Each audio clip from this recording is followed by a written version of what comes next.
This is a story about a world obsessed with stuff. It's a story about a system in crisis. We're trashing the planet, we're trashing each other, and we're not even having fun. The good thing is that when we start to understand the system, we start to see lots of places to step in and turn these problems into solutions.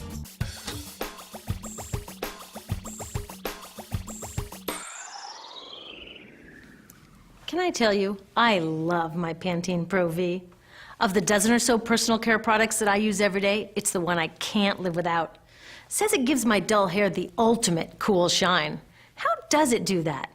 I was wondering that while I was lathering it in my hair one day, so I read the ingredients right here.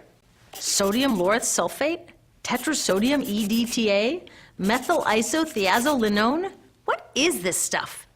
I took this list to some scientists who know how to read it. Turns out my Pantene contains a chemical linked to cancer.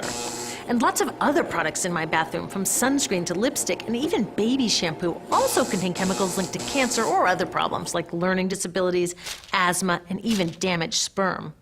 Like most parents, I try to keep my family safe. But now I find out my bathroom is a minefield of toxins? What are we supposed to do? To find out the answers, we have to go back to one of the key features of our materials economy: toxics in, toxics out.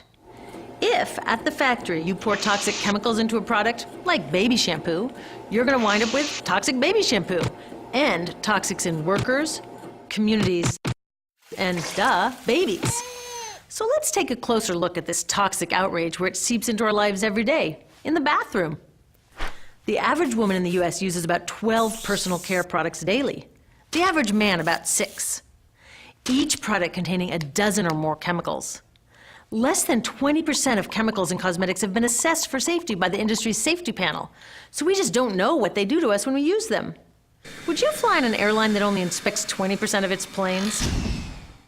Of course, not all of these chemicals are dangerous, but we know that many are. Some are carcinogens. That means that they can cause cancer. Others are neurotoxins and reproductive toxins, proven to mess up brain development and reproduction in animals. Wait a minute, we're animals too. It's like a giant experiment. We're using all these mystery chemicals and just waiting to see what happens. One thing we do know is that they're getting inside us. I had my body's toxicity levels tested, and I'm loaded with things like mercury, flame retardants, triclosan, and lead. We all are.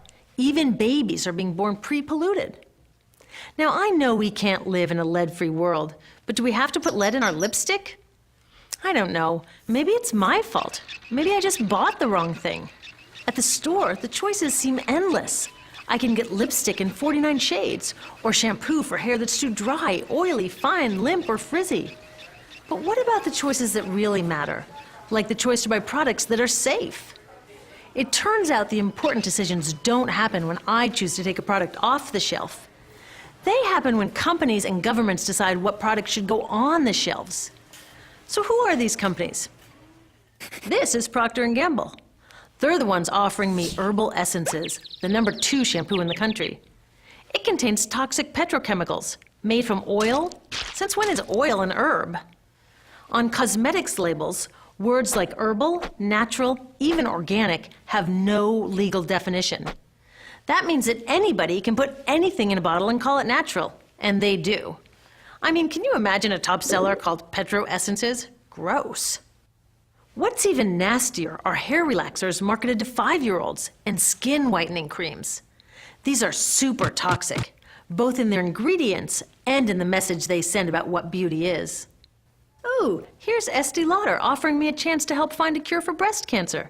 That's nice. But wait, they're also using chemicals linked to cancer. Don't you think the best way for Estee Lauder to fight cancer is to stop using those chemicals in the first place? So really, I get to choose between meaningless claims on a bottle. But these guys get the real choice about what goes into those bottles. And that happens back here, at the factories where they're formulated. Why do the makers of these products use all these toxics?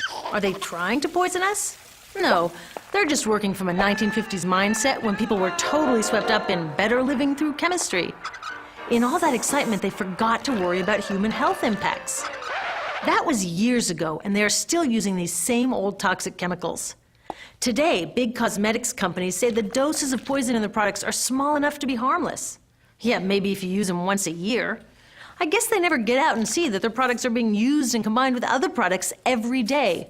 A little toxic dose under your arms, a little more on your hair, on your lips. And workers in nail and hair salons get dosed all day long. So the industry is used to doing things this way, and they can.